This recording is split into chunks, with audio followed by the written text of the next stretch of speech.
saya Raza Netianta. Saya di sini bersama rekan-rekan saya ada Dinda Dewi Anggraini. Kami dari Universitas Maritim Raja Ali Haji.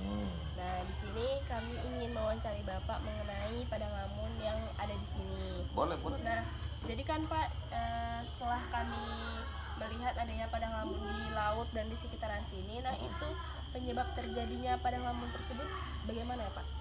Ya itu kan kalau terjadi itu kan alami ya. Jadi memang kalau dilihat dari pantai-pantai yang lain ini memang beda. Kalau yang pantai lain macam kayak Balerang atau Tanjung Pinggir, itu kan laut lepas nih.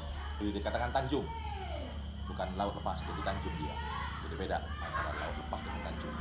Tapi sama sih, masih namanya laut ya. Kalau timbulnya apa tadi namanya? Timbul apa tuh?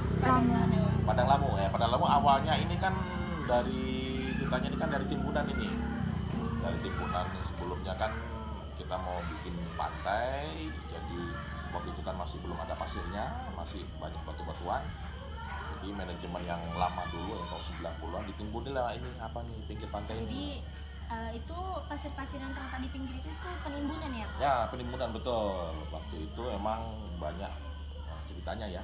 Di pantai kita dulu ini kerikil, banyak batu-batu kerikil. Jadi pasirnya nggak ada. Karena ini kan kalau di laut-laut yang lepas kan biasanya kan pasir itu kan alami kan, diambil dari laut kan. Dia kan datang sendiri keluar alami kan.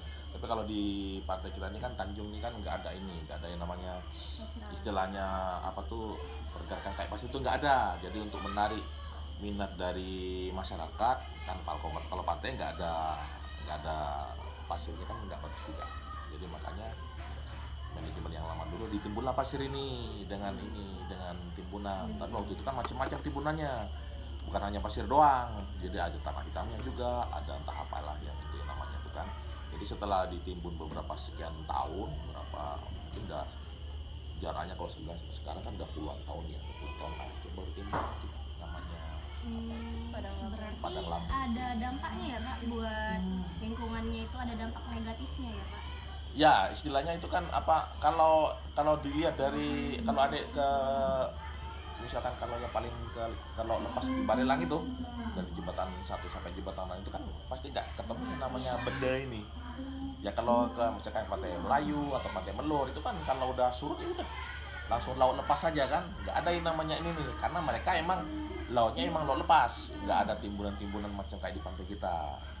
Jadi kalau di tempat kita ini kalau pas setelah surut itu kan apa ya mungkin ada dampaknya dari karena akibat dari penimbunan tanah sampai situ pun keluarlah yang jadi padang lamun. Tapi itu nggak ganggu juga. Iya, karena itu kan istilahnya numpang hidup aja. Berarti waktu penimbunan itu bisa jadi ada beberapa ekosistem di pinggir-pinggir itu yang tertimbun nih. Otomatis. Berarti itu salah satu dampak negatifnya. Ya dampak negatif. Tapi ya nggak terlalu signifikan juga. Ini kan istilahnya dulu kan pinggir pantai kita ini kan bebatuan. Nah, kan kalau untuk biar kita kan dulu kan dari awal berdirinya pantai ini kan untuk menarik pengunjung wisatawan dari seluruh sekitar Batam kan. Apalagi kalau tengok sejarahnya termasuk yang pantai yang paling lama sebelum Barelang. Nah, jadi itulah untuk menarik minat wisatawan di luar dimulai dengan tanah, dimulai dengan pasir. Nah, akhirnya setelah sekian puluh tahun timbullah itu yang namanya lagi. Sekarang ini peminatnya udah mulai sepi. Kalau peminatnya kita kan ini apa ya karena dampak dari ini. Kalau masalah pantai sendiri nggak ada masalah juga. Masalah apa tadi rumput apa? Padang Lamun itu nggak pengaruh juga dengan pengunjung wisatawan di sini. Tapi karena mungkin sekarang kita juga ada pembangunan ya, lalu juga udah banyak juga wisatawan timbul pantai-pantai yang baru di Tanjung Pinggir juga banyak, di Jembatan Barelang juga banyak, di daerah Batu Ampar juga banyak. Ya itu pasti ada dampaknya juga ke tempat kita. Jadi ini belum ada rencana mau di-upgrade gitu Pak buat menarik? Di-upgrade, kalau di-upgrade pasti ada, tapi kita kan harus nunggu kita kan ada proyek besar tuh kalau ada yang nengok itu tuh kan. Sebelah itu kan kita kan ada proyek apartemen tuh. Kalau kita tengok pembangunan kalau sekelas apartemen kan udah pasti privat ya. Privat daripada bukan umum lagi. Pasti nanti larinya juga ke sini juga, kabar juga. Tapi nanti di jalan ke depannya apakah ini pantai masih mau dipakai untuk umum atau untuk privat daripada apartemen sendiri kita lihat.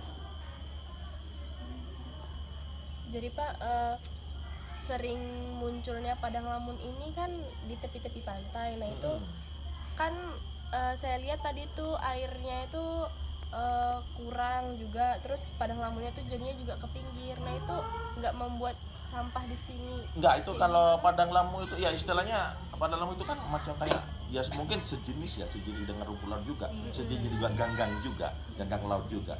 Ya itu kan kalau istilahnya kalau apa ya istilahnya macam kayak dia tuh biodata laut budidaya laut juga ya. Kalau tuh mereka tuh istilahnya udah nggak berproduksi lagi istilahnya dalam artinya udah mati gitu kan, nggak hidup lagi. Nah dia tuh nanti tuh ini terdampar juga ke pantai itu macam kayak panjang-panjang gitu kan bentuknya kan macam kayak rumput laut gitu.